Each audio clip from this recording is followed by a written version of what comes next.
कहते हैं ना कि कुछ जगहें बस इंसानों के लिए नहीं होती, कुछ जगहें ऐसी भी होती हैं जहां समय रुक जाता है, जो इंसानों की सीमा के बाहर होती हैं। ऐसे ही एक कॉलेज था दिल्ली में, बहुत पुराना। उसका एक कमरा हमेशा बंद रहता था। लोग बताते थे कि उसमें एक लड़की की डेथ हुई थी, इसलिए उसमें अब कोई नहीं जाता था। उसी कॉलेज में एक लड़की पढ़ती थी, रिया, जो इन सब बातों पे थोड़ा भी भरोसा नहीं करती थी। एक दिन जब उसकी बात उसके दोस्तों से हो रही थी, तो उसके दोस्तों ने उसे चैलेंज किया कि अगर तुम्हारे अंदर गट्स है तो तुम उस रूम में जाकर दिखाओ। रिया ने ये बात बहुत ही सीरियस ले लिया। अब उसके मन में ये बात बस घूम रहा था कि कैसे भी करके मैं उस कॉलेज के क्लास के रूम में जाऊंगी और सबको बताऊंगी कि वहां कुछ नहीं है। फिर एक दिन ऐसा मौका आया जब सभी लोग दोपहर में कॉलेज से बाहर थे, सभी लोग रूम से बाहर गए हुए थे।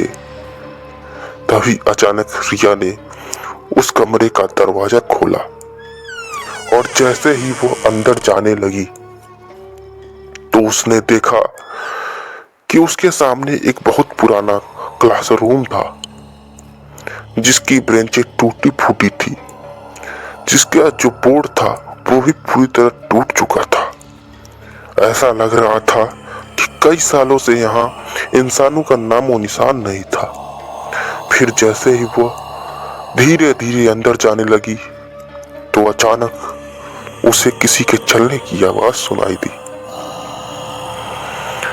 जब वो पीछे मुड़ के देखी तो उसने देखा कि एक परछाई उसके पीछे खड़ी थी। वह उस परछाई को देखकर डर गई। तभी उसे ऐसा महसूस हुआ कि उसके पीछे किसी का हाथ उसको बुला रहा है। जैसे ही वो पीछे मुड़ी तो उसने देखा कि किसी लड़की का चेहरा, जो पूरी तरह से जल चुका था, उसके सामने आ गया और वो उससे कह रही थी, चली जा, चली जा। इतना देखकर रिया पूरी तरह कांपने लगी और वो जल्दी से उस रूम से बाहर भागी। और जैसे ही वह उस रूम से बाहर आई, अचानक वो बेहोश हो गई।